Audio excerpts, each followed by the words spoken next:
రాష్ట్ర ప్రభుత్వాల ద్వారా ఈ వడ్డీ లేని రుణాల్ని పొందుతున్న మహిళల్ని ఆ వడ్డీ లేని భారం లేకుండా రుణాలు పొందుతూ వ్యాపారం చేసుకుంటూ ఆ డబ్బులు కుటుంబ అవసరాల కోసం వాడుకుంటూ కుటుంబ అవసరాలు తీర్చుకుంటూ పిల్లలు చదివించుకుంటూ ఇల్లు కట్టుకునో ఇతర కార్యక్రమాలకు వాడుకుంటున్నటువంటి ఏ మహిళ గుండెనైనా మీరు తట్టి కొట్టి చూడండి, వాళ్ళకు తెలుస్తుంది దాని విలువేంటో దాని అవసరం ఏంటో.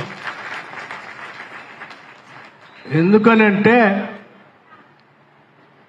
ఈ సంఘాల్లో సహజంగా మధ్యతరగతి కుటుంబాలకు సంబంధించినటువంటి వాళ్ళు, పేదరికంలో ఉన్నటువంటి కుటుంబాలకు సంబంధించిన మహిళలందరినీ సంఘాల్లో సభ్యురాలుగా చేసి వాళ్ళందరి చేత వ్యాపారాలు చేపించి వడ్డీ రుణాలు అందించి వ్యాపారం చేపించి వాళ్ళని ఆర్థికంగా నిలదొక్కుకోవటం కోసం ఏర్పాటు చేసినటువంటి ఆలోచన ఇది. మరి ఇది లేనప్పుడు ఏంటి పరిస్థితి, ఎలా ఉండేది అని అంటే ఒకసారి వెనక్కి తిరిగి చూస్తే చిరు వ్యాపారులు కానీ, లేకపోతే పిల్లలు చదువుకోవటానికి కానీ, లేకపోతే ఇంట్లో ఎవరికో ఒంట్లో బాగలేకపోతే కానీ, లేకపోతే ఇల్లు కట్టుకోవటానికి కానీ, లేకపోతే ఇంకేదో అత్యవసరం వచ్చి కానీ ఒక 1000 రూపాయలు అవసరపడితే ఇంట్లో లేకపోతే బ్యాంకు పోతే రూపాయి ఇచ్చేవాళ్ళు కాదు. పోనీ ఎవరి దగ్గర పోవాలి, అసలే పేదరికంలో ఉన్నాం, ఎవరి దగ్గర పోయి 1000 రూపాయలు అడిగితే నీకు ఈ రోజుకే టికానా లేదు, నీకు 1000 రూపాయలు ఇస్తే నువ్వు నాకు ఇచ్చేది ఏముందని చెప్పి ముఖం చాటేసి వెళ్ళిపోయేటట్టు రోజులు మనం చూసాం. పొరపాట్లు ఎవరైనా ఇస్తే కూడా గిరిగిరి వడ్డీతో డబ్బులు ఇచ్చి రోజు మీ అందరి దగ్గర జలగలు పీల్చినట్టు ఆ వడ్డీని పీలుస్తూ అప్పులు పీలుస్తుంటే మీ శ్రమ మొత్తం కూడా ఆ వడ్డీ కట్టడానికి దానికి కట్టడానికి అయిపోయేది. కుటుంబం అంతా కూడా నానా రకాలైన ఇబ్బందులు పడేది. అటువంటి పరిస్థితిలో ఉన్నటువంటి ఈ సమాజాన్ని బయటికి తీసుకొని వచ్చి మీకు ఆ భారం లేకుండా చేయాలనేటువంటి ఒక సదుద్దేశంతో ఆనాటి కాంగ్రెస్ ప్రభుత్వాలు శ్రీమతి సోనియా గాంధీ గారు కానీ, ఇందిరాగాంధీ గారు కానీ, ఆనాడు ఈ రాష్ట్ర ముఖ్యమంత్రిగా ఉన్నటువంటి రాజశేఖర రెడ్డి గారు కానీ ఈ కార్యక్రమాన్ని వడ్డీ లేని రుణాల్ని రాష్ట్ర వ్యాప్తంగా మహిళా సంఘ సభ్యురాలను గ్రూపులుగా చేర్చి ఎన్ని వేల కోట్లైనా సరే ఈ మహిళలకు వడ్డీ లేని రుణాలు ఇవ్వాలి, వాళ్ళు ఆర్థికంగా నిలదొక్కునేటట్టుగా చేయాలనేటువంటి ఒక గొప్ప కార్యక్రమం, మానవత్వంతో కూడినటువంటి కార్యక్రమంతో ఏర్పాటు చేసిందే ఈ ఇందిరా క్రాంతి పథం.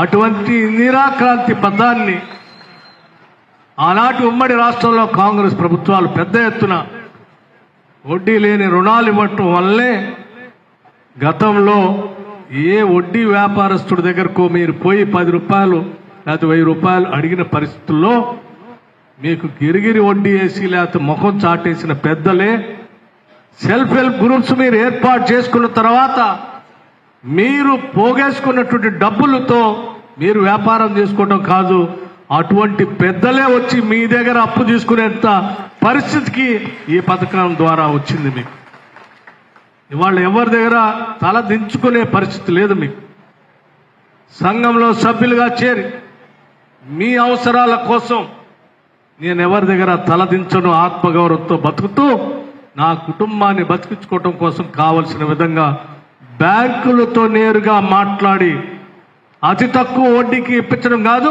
కొద్ది రోజు పావలా వడ్డీకి, అసలు పావలా వడ్డీ కూడా వద్దు, అసలు వడ్డీ లేకుండా చేయాలనేటువంటి ఆలోచనతో చేసినటువంటి గొప్ప కార్యక్రమం. అందుకే రాష్ట్ర వ్యాప్తంగా ఆనాడు వడ్డీలు వడ్డీలు వడ్డీలు గిరిగిరి వడ్డీలు చక్ర వడ్డీలు వేసేటువంటి వ్యక్తులందరినీ పక్కకు నెట్టేసి ఈరోజు బ్యాంకుల ద్వారా మీకు వడ్డీలు ఇస్తే మీ అందరినీ ఎదుగుదలతో ముందుకు తీసుకొని పోతా ఉంటే మధ్యలో మన రాష్ట్రం వస్తే మనం ఇంకా ఈ సంపదను ప్రజలకు పంచవచ్చు, మనం ఆర్థికంగా ఎదగొచ్చు అని బలమైనటువంటి ఆశతో రాష్ట్రాలను తెచ్చుకుంటే 10 సంవత్సరాలు ఈ ఇందిరా క్రాంతి పథకం వడ్డీ లేని రుణాలని పూర్తిగా ఎత్తేశారు. మహిళలు ఆర్థికంగా ఎదిగి ఎవరి మీద ఆధారపడకుండా ఆత్మగౌరవంతో బతికే పరిస్థితి నుంచి మళ్ళీ తిరిగి ఆ వడ్డీ వ్యాపారస్తుల దగ్గరకో లేకపోతే ఇంకోళ్ళ దగ్గరకో ఇంకొక మోతుబారి దగ్గరకో పోయి ఆధారపడాల్సిన పరిస్థితిని 10 సంవత్సరాలు మనందరికి చూపించారు. తిరిగి మళ్ళీ ఇందిరమ్మ ప్రభుత్వం వచ్చిన తర్వాత, ప్రజాప్రభుత్వం వచ్చిన తర్వాత నేను రాష్ట్ర ముఖ్యమంత్రి రేవంత్ రెడ్డి గారు ఆలోచన చేశాం. ఈ రాష్ట్రం తెచ్చుకున్నదే పేదవాళ్ళు సామాజికంగా ఎదిగి సమసమాజ నిర్మాణం కోసం ఈ రాష్ట్రంలో ఉన్నటువంటి వ్యవస్థలు, వనరులు అన్నీ ప్రజలకు పంచడం కోసం, అందరూ సమానంగా ఎదగాలనేటువంటి ఆలోచనతో తెలంగాణ రాష్ట్రం వస్తేనే ఈ వనరులు అందరికీ సమానంగా పంచబడతాయనేటువంటి ఆలోచనతోనే సోనియా గాంధీ గారు కాంగ్రెస్ పార్టీ ఈ రాష్ట్రాన్ని ఇచ్చారు. మరి ఇచ్చిన లక్ష్యం నెరవేరట్లేదు. తిరిగి మనల్ని ప్రజలు ఎన్నుకున్నారు. ఆ లక్ష్యాన్ని నెరవేర్చాలంటే తప్పనిసరిగా ఇందిరా క్రాంతి పథం తిరిగి వడ్డీ లేని రుణాల్ని ఈ రాష్ట్ర వ్యాప్తంగా మొదలు పెట్టాలి అని చెప్పి నిర్ణయం తీసుకున్నాం. భారం అవుతుందన్నారు. భారం ఎవరి కోసం? ఎంత భారమైనా ఈ రాష్ట్రంలో ఉన్నటువంటి పేద, బడుగు, బలహీన వర్గం, మధ్యతరగతి కుటుంబాలకు సంబంధించిన మహిళల కోసం మోయటానికి మేము సిద్ధంగా ఉన్నామని చెప్పి నిర్ణయం తీసుకొని మళ్ళీ తిరిగి మొదలుపెట్టాం కాదు, మొదలుపెట్టే రోజు చాలా దీక్షతో చెప్పాం. సంవత్సరానికి 20,000 కోట్ల రూపాయలు వడ్డీ లేని రుణాల్ని ఈ రాష్ట్ర వ్యాప్తంగా మహిళలకు పంచుతాం. ఆ 20,000 కోట్ల రూపాయలకి వడ్డీని వాళ్ల తరఫున ఈ రాష్ట్ర ప్రభుత్వం బ్యాంకులకి కడతదని ప్రకటించాం. అందరూ నవ్వారు, హాస్యాస్పదం అన్నారు. 20,000 కోట్లు సాధ్యమా అన్నారు. ఇది కాదన్నా, అవుతుందని చెప్పాం. సాధ్యం కాని దాన్నే, అసాధ్యం అనుకున్న దాన్నే సాధ్యం చేసి చూపించడమే మా ప్రభుత్వం యొక్క లక్ష్యం. తప్పనిసరిగా చేసి చూపిస్తామని కేవలం 20,000 కోట్లు కాదు, ఇవాళ 26,000 కోట్ల వరకు ఇవాళ వడ్డీ లేని రుణాలు రాష్ట్రంలో పంపిణీ చేస్తా ఉన్నాం. ఇప్పటికే 20,000 కోట్ల రూపాయలు మార్చి వరకు వడ్డీకి సంబంధించిన డబ్బుల్ని చెక్కుల రూపేణా అందరికీ గ్రామీణ ప్రాంతాల్లో పంచాం. ఇప్పుడు ఈరోజు 5,000 కోట్ల రూపాయలకి 26,000 కోట్ల రూపాయలు, ఇప్పటికే 21,000 కోట్లకి ఆల్రెడీ వడ్డీ లేని రుణాలకు సంబంధించిన చెక్కులు అందించాం. ఈరోజు 5,000 కోట్లకు సంబంధించి రాష్ట్ర వ్యాప్తంగా ఈరోజు మొదటిసారి రిలీజ్ చేస్తూ మీ అందరి సమక్షంలో పంపిణీ చేసే కార్యక్రమాన్ని, ఒకటేసారి పంపిణీ చేసే కార్యక్రమాన్ని చేపట్టాం. అందులో భాగంగానే ఈరోజు మధిర పట్టణంలో కూడా ఉన్నటువంటి సెల్ఫ్ హెల్ప్ గ్రూప్స్ సభ్యులు, మెప్మా పేరు మీద ఉన్నటువంటి సభ్యురాళ్ళకి ఇవాళ వడ్డీ లేని రుణాలు మీకు అందించే కార్యక్రమం చేస్తూ ఉన్నాం. ఈ కార్యక్రమం చేస్తున్నప్పుడు మా అందరికీ ఒక అనుభూతి.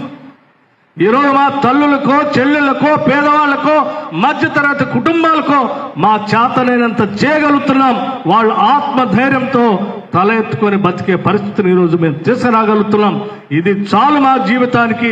ఇంకా ఎంత దూరం అయినా ప్రయాణం చేయడానికి మేము సిద్ధంగా ఉన్నాం. ఎన్ని వేల కోట్లకైనా వడ్డీ లేని రుణాల్ని పంచడానికి సిద్ధంగా ఉన్నామని ఈరోజు ఈ రాష్ట్ర ప్రభుత్వం చాలా ధైర్యంగా మీకు చెప్తాం. నేను ఒక విషయం మీ అందరికీ విజ్ఞప్తి చేయదలుచుకున్నాను.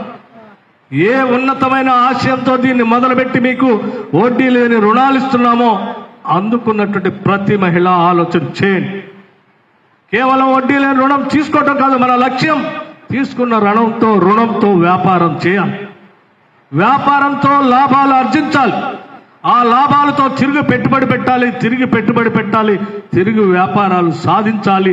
ఆర్థికంగా నీ కుటుంబం కూడా ఈ సమాజంలో సమానంగా ఎదగాలి. అదే ఈ పథకం యొక్క లక్ష్యం. అది సాధించకపోతే మనం అనుకున్నట్టు చేసే కార్యక్రమానికి అర్థమే లేకుండా పోతుంది. దయచేసి ఈరోజు వడ్డీ లేని రుణాలు తీసుకున్నటువంటి వాళ్ళందరికీ కూడా నేను మెప్మా చూస్తున్న అధికారులని, కలెక్టర్ గారిని కూడా అదే అడిగాను. మనం ఇస్తా ఉన్నాం, వాళ్ళు ఏం చేస్తా ఉన్నారు అనేది కూడా నిత్య పర్యవేక్షణ చేస్తున్నారు. వాళ్ళు వ్యాపారాలు చేసుకోవడానికి కావాల్సినటువంటి అవకాశాలను కూడా మనమే కలిగించాలి.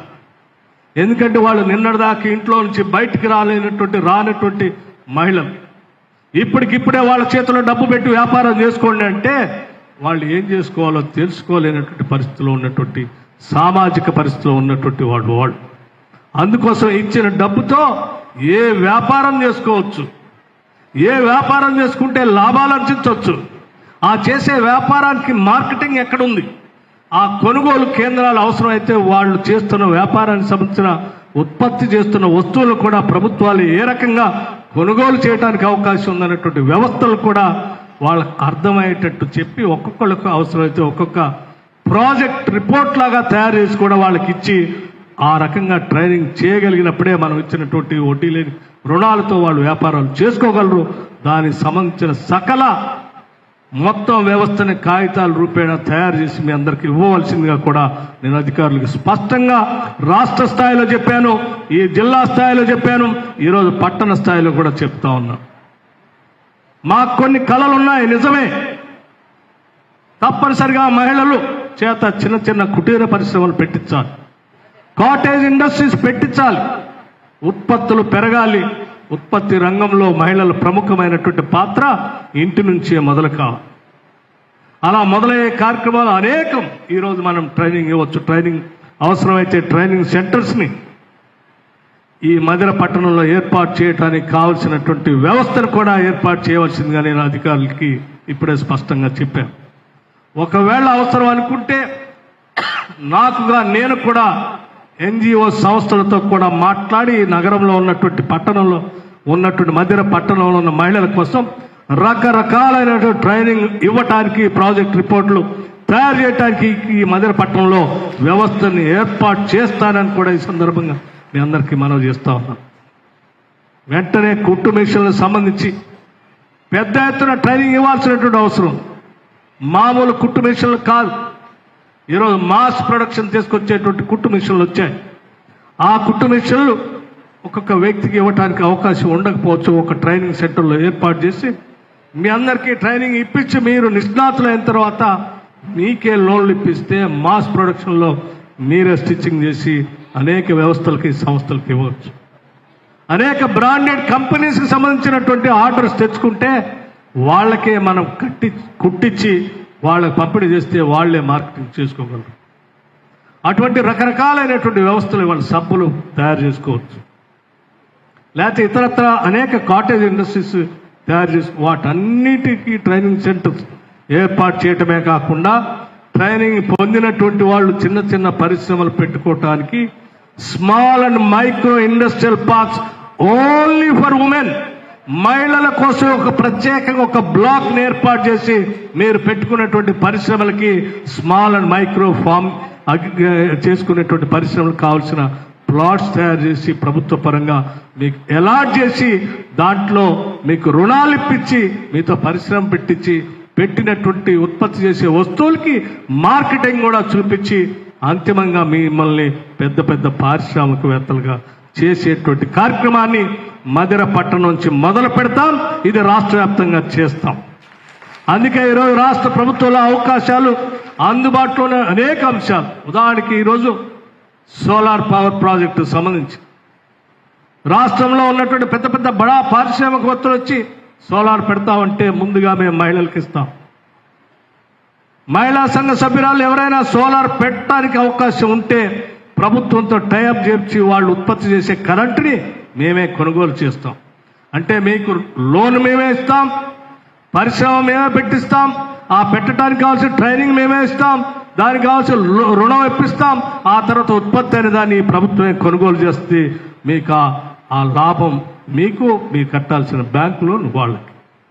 ఆ రకంగా మీరు కొన్ని సంవత్సరాల్లోనే సోలార్ పవర్లో ఉత్పత్తి చేసేటువంటి మహిళా సంఘ సభ్యురాలు దేశంలో మొట్టమొదటిసారి తెలంగాణ రాష్ట్రంలో ఈ సెల్ఫ్ హెల్ప్ గ్రూప్స్ ద్వారా తయారవుతా ఉన్నారు. మీరు ఈ దేశానికే దిశ నిర్దేశం చేసే స్థాయిలో ఎదగాలని కోరుకుంటున్నాను.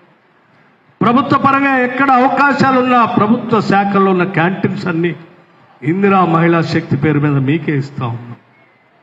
ఈ రాష్ట్రంలో మీ అందరూ ప్రయాణం చేయడానికి ఉచిత బస్సు ప్రయాణ సౌకర్యం కల్పించాం.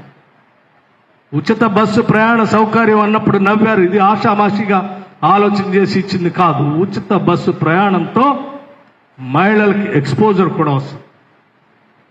ఈ సమాజంలో ఏం జరుగుతూ ఉంది, దానికి అనుగుణంగా నేనే రకంగా ఎదగాలనేటువంటి ఆలోచన కూడా వారికి వచ్చే విధంగా ఉచితంగా ఒక ప్రాంతం నుంచి ఇంకొక ప్రాంతానికి ఎక్కడి నుంచి ఎక్కడికైనా ప్రయాణం చేస్తే ఆ ప్రయాణం చేసేటువంటి సంబంధించిన టికెట్లు మీరు కొనకుండా మీ తరఫున ఈ రాష్ట్ర ప్రభుత్వం ఆర్టీసీకి 7,000 కోట్ల రూపాయలు ఇప్పటికే కట్టింది.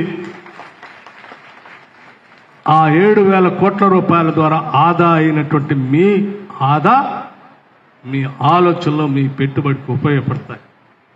దాని ద్వారా మీరు అనేక ప్రాంతాల్లో నేర్చుకున్నటువంటి చూసిన దాంతో మీకు తోచిన దాంతో ఒక వ్యాపారం చేయడానికి అవకాశం ఏర్పడుతుంది. అనుకోకుండా ఇంకేదైనా అవసరం వస్తే కూడా ఎవరి మీదనో ఆధారపడి 10 రూపాయలు అడగకుండా మీరు బస్సు ఎక్కి వెళ్ళేటువంటి పరిస్థితిని తీసుకొచ్చాం. దాన్ని కూడా ఉపయోగించుకోవటమే కాకుండా సెల్ఫ్ హెల్ప్ గ్రూప్స్ ద్వారా ఆర్టీసీ కూడా మహిళల చేత బస్సులు కొనిపించి ఆ బస్సులు కూడా ఆర్టీసీకి లీజుకి ఇచ్చేటువంటి విధానాన్ని కూడా మేము ప్రవేశపెట్టాం. ఈరోజు రాష్ట్రంలో మహిళా సంఘ సభ్యులు అత్యంత పేదవాళ్ళు, బలహీన వర్గాలకు సంబంధించినటువంటి వాళ్ళు, మధ్యతరగతి కుటుంబాలకు సంబంధించినటువంటి వాళ్ళు బస్సులో కూడా ఎక్కడానికి టిక్కెట్లకు డబ్బుల్ని అటువంటి వాళ్ళు కూడా ఈరోజు బస్సులకి ఓనర్లయ్యి రాష్ట్రంలో బస్సులకి మహిళలు ఓనర్లయ్యి రాష్ట్రంలో ఆర్టీసీకి బస్సులు ఇస్తా ఉన్నారు.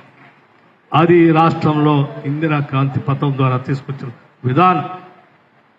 ఈరోజు రాష్ట్రంలో పెట్రోల్ బంకులు అనేక సంవత్సరాలుగా దశాబ్దాలుగా పెద్ద పెద్ద వ్యాపారస్తుల చేతిలో ఉన్న పెట్రోల్ పంపుల్ని ఈరోజు పెట్రోల్ పంప్ అంటే ఏంటో తెలియనటువంటి మహిళలకి ఓనర్లుగా చేసి వాళ్ళ పెట్రోల్ పంపులు ఇప్పించి దాని ద్వారా దానికి కావాల్సిన పెట్టుబడి ఇప్పించాం, ఏజెన్సీ ఇప్పించాం.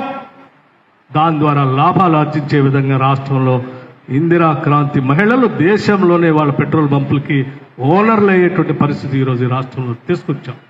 ఇలా చెప్పుకుంటూ పోతే అనేకం రాష్ట్ర ప్రభుత్వం ద్వారా ఏమేమి చేయటానికి అవకాశం ఉన్నా అన్ని చేయటం కోసం ప్రయత్నం చేస్తాం. అంతిమంగా మీకు ట్రైనింగ్ ఇప్పిస్తాం. మీ అందరికీ నేను కోరేది ఒకటే, మీకు కూడా ఒక ప్రధానమైన లక్ష్యం, ఆ లక్ష్యాన్ని చేర్చుకోవటానికి కావలసిన తపన, పట్టుదల, ఆవేశం అన్నీ ఉండాలి. అవి ఉన్న రోజు మనం అనుకున్నది సాధించడానికి ఎవరు అడ్డు కాలేరు, ఎవరు అడ్డు పడలేరు. అది సాధించడం కోసమే ఈ ప్రజాప్రభుత్వం, ఇందిరా క్రాంతి పథకం ద్వారా ఈ కార్యక్రమాన్ని ఏర్పాటు చేసి పెద్ద ఎత్తున ఈ కార్యక్రమాన్ని మొదలుపెట్టాం. ఈ సమావేశానికి వచ్చిన మహిళలందరికీ నేను ఒకటే విజ్ఞప్తి చేస్తా ఉన్నాను. ఈ రోజు ఇక్కడ నుంచి చెక్ తీసుకొని బయలుదేరామనంటే ఇటువంటి చెక్కులు మీరు రాసి అనేక మందికి ఇచ్చే స్థాయికి, మీరు ఎదిగే స్థాయి వరకు మీరు ఆలోచన చేయాలి. అది మేము కోరే మహిళలందరికీ ఒకటే విజ్ఞప్తి చేస్తున్నాం. మధిర పట్టణంలో ఈరోజు మెప్మా పేరు మీద ప్రత్యేకంగా అధికారిని కూడా నియమించాం. ఈ అధికారి ఇక్కడే ఉంటారు. ఇక్కడ వరకు ఉన్నటువంటి గ్రూప్ ఇప్పుడు 589 గ్రూపులు ఉన్నాయని చెప్తున్నారు. ఈ గ్రూపుల్లో 5,688 మహిళా సంఘ సభ్యురాళ్ళు ఇందులో సభ్యులుగా ఉన్నారు. ఇంకొక 5,000 నుంచి 6,000 మంది మహిళా సంఘ సభ్యురాలుగా ఈ పట్టణంలో గ్రూపుల్లో చేరాలి. దాదాపు 10,000 మందికి తగ్గకుండా ఈ మధిర పట్టణంలో వ్యాపారస్తులుగా మారాలి. మీరు మారిన తర్వాత తీసుకొచ్చేటువంటి ఆదాయంతో మధిర పట్టణం ఆర్థికంగా ఎదిగేటువంటి ఒక గొప్ప పట్టణంగా ఎదగాలి. ఈరోజు మీరు చూడండి, గ్రామీణ ప్రాంతాల్లో ఉన్నటువంటి సంఘ సభ్యురాలు ఈ రాష్ట్రంలోనే ఆదర్శంగా ఉన్నటువంటి అమూల్ లాంటి పెద్ద స్థాయిలో ఉన్న పరిశ్రమనే మధిర పట్టణంలో సెల్ఫ్ హెల్ప్ గ్రూప్స్ ద్వారా, ఇందిరా మహిళా డైరీ ద్వారా ఈరోజు మనం ఈ శాసనసభ నియోజకవర్గంలో ఉన్న మహిళలు దాదాపు 53,000 సంఘ సభ్యురాలు ఇందులో ఉంటే 40,000 మంది సంఘ సభ్యురాళ్ళు ఈరోజు ఇందిరా మహిళా డైరీ కార్యక్రమంలో పాలు పంచుకోవటానికి ఆసక్తి చూపించారు. దాదాపు కొన్ని వేల మందికి ఒక్కొక్క మహిళకి 2 గేదెల లెక్క వాళ్ళకి లోన్ ఇప్పించి, తద్వారా ఆ లోన్ ద్వారా వాళ్లే పాలు అమ్ముకునేటట్టు, ఆ అమ్మిన పాలను కూడా వాళ్లే ప్రొక్యూర్ చేసేటట్టు, వాళ్ళు ప్రొక్యూర్ చేసినటువంటి పాలని వాళ్ళ చేతనే పరిశ్రమ పెట్టి ఆ పరిశ్రమకే వాళ్ళు పాలు పోసేటట్టు, ఆ పాలని వాళ్ళు రిఫైన్ చేసి చిల్లింగ్ చేసి ఆ ప్యాకెట్ల రూపేణా మొత్తం రాష్ట్ర వ్యాప్తంగా పాలు అమ్మేటువంటి అతిపెద్ద పరిశ్రమగా మార్చి ఆ పరిశ్రమకు కూడా వాళ్లే వాటాదారులుగా, యజమానులుగా అయ్యేటట్టు ఇందిరా మహిళా డైరీని ఏర్పాటు చేయడం జరిగింది.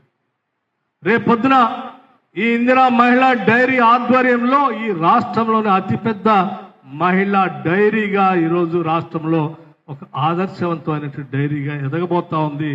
ఈరోజు రాష్ట్రంలోనే మదర్ నియోజకవర్గంలో ఉన్న సంఘ సభ్యురాళ్ళు ఈరోజు గతంలో అమూల్ పోయి చూసొచ్చారు.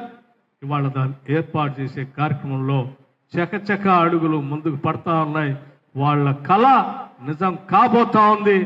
అది అందరూ పరిశ్రమ పెట్టిన తర్వాత ఆ పరిశ్రమల ద్వారా మనం పాలని ఈ రాష్ట్ర వ్యాప్తంగా ఉన్న మహానగరాలకి పంపిణీ చేసే స్థాయి వచ్చిన రోజు జరిగే పండుగని చూడాలనే ఆశ, ఆలోచన, అందులో భాగస్వాములు చేయాలనే లక్ష్యంతో మనం అందరం ముందుకు పోతా ఉన్నాం. అట్లాగే మధిర పట్టణానికి దగ్గరలోనే ఒక ఇండస్ట్రియల్ పార్క్ను కూడా డెవలప్ చేస్తున్నాం.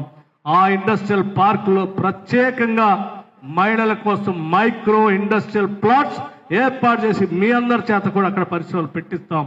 మీకోసం కావలసిన విధంగా మహిళల చేత పరిశ్రమలు పెట్టినటువంటి సంఘ సభ్యురాల్ని, ఆ సొసైటీని కూడా ఇక్కడ పిలిపించి మీ అందరికి ట్రైనింగ్ ఇప్పిస్తాం. వాళ్ళ దగ్గర అనేక ప్రాజెక్టులు ఉన్నాయి. ఆ ప్రాజెక్టులు ఏ ప్రాజెక్టులు చేసుకోవచ్చో కూడా వాళ్ళు మీకు ట్రైనింగ్ ఇచ్చేటట్టుగా ఆ పరిశ్రమలు పెట్టుకున్నటువంటి మహిళలే ఇక్కడికి వచ్చి మీకు ట్రైనింగ్ ఇవ్వటం కోసం వ్యవస్థను ఏర్పాటు చేస్తాం. వాటితో పాటు బ్యాంకర్స్ అందరిని కూడా ఆ రోజు ఇక్కడ పిలుస్తాం. మీరు చూజ్ చేసుకున్న వ్యాపారానికి కావాల్సిన ప్రాజెక్ట్ రిపోర్ట్ వాళ్ళు ఇస్తారు. ఆ ప్రాజెక్ట్ రిపోర్ట్తో మీరు పెట్టాలనుకున్నటువంటి పరిశ్రమకి బ్యాంక్స్ కూడా అప్పటికప్పుడే మీకు లోన్ ఇవ్వటం కోసం అంగీకార పత్రం కూడా అక్కడే ఇస్తారు. వీటన్నిటిని కలగలిపి ఒక కార్యక్రమం పెద్ద ఎత్తున పెట్టి అంతిమంగా మీ అందరి చేత పరిశ్రమలు పెట్టించి ఆ పరిశ్రమల వాడలో మీకు స్థలాలు కేటాయించి మీతో భూమి పూజ చేపించే కార్యక్రమం కూడా త్వరలోనే చేపడతామని కూడా మీ అందరికీ నేను మనవి చేస్తూ ఈ మహిళా సంఘ సభ్యురాలందరికీ నేను ప్రత్యేకంగా విజ్ఞప్తి చేస్తూ ఉన్నాను. మరొక్కసారి మీకు నూతన సంవత్సర సంక్రాంతి శుభాకాంక్షలు తెలియజేయటం కాదు, ఈ రోజు నుంచి ఒక గొప్ప లక్ష్యాన్ని ఎదురుగా పెట్టుకొని ఆ లక్ష్యాన్ని చేరటం ప్రతిరోజు మీరు ఆలోచన చేస్తూ అడుగులు ముందుకు వేయాలని కోరుతూ ఈ చెక్కులు పొందేటువంటి లబ్ధిదారులందరికీ నేను మనస్ఫూర్తిగా మీరు ఈ పెట్టుబడి సక్రమంగా పెడతారని, ఆ పెట్టుబడితో బాగా ఎదుగుతారని నేను ఆశిస్తూ ముగిస్తూ మరొక్కసారి మీ అందరికీ అభినందనలు తెలియజేస్తూ ముగిస్తా ఉన్నాను. నమస్కారం. జై హింద్.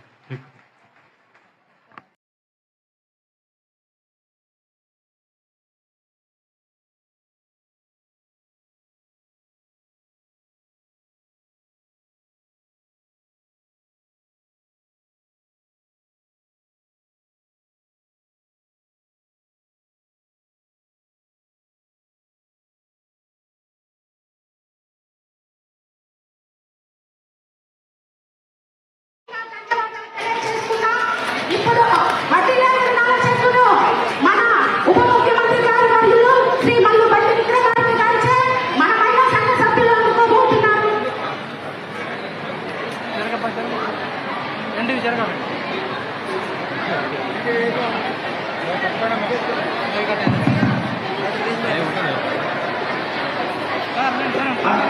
అందరూ ఇందాక చెప్పినట్టు మన డిప్యూటీ సీఎం గారి ఆదేశాల మేరకు ప్రతి పట్టణ ప్రాంతంలో ట్రైనింగ్ లో భాగంగా అందరు మహిళలకు మధ్యలో ఉన్న ప్రతి సంఘ మహిళలకి ట్రైనింగ్ సార్ ఆధ్వర్యంలో 50 మంది మహిళలు శిక్షణ ఇచ్చే వాళ్ళు ఇక్కడికి ఆల్రెడీ వచ్చి ఉన్నారు.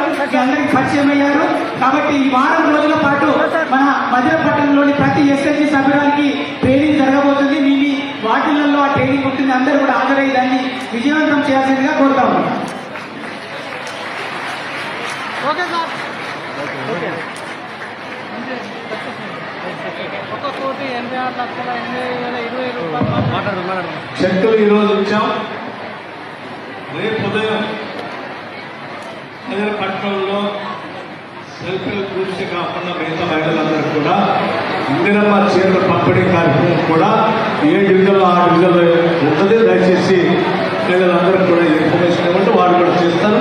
నేను కూడా ఒక దగ్గర శాంతిగా ఒక డివిజన్లో పార్టిసిపేట్ చేసి పంపిణీ కార్యక్రమం చేస్తాను.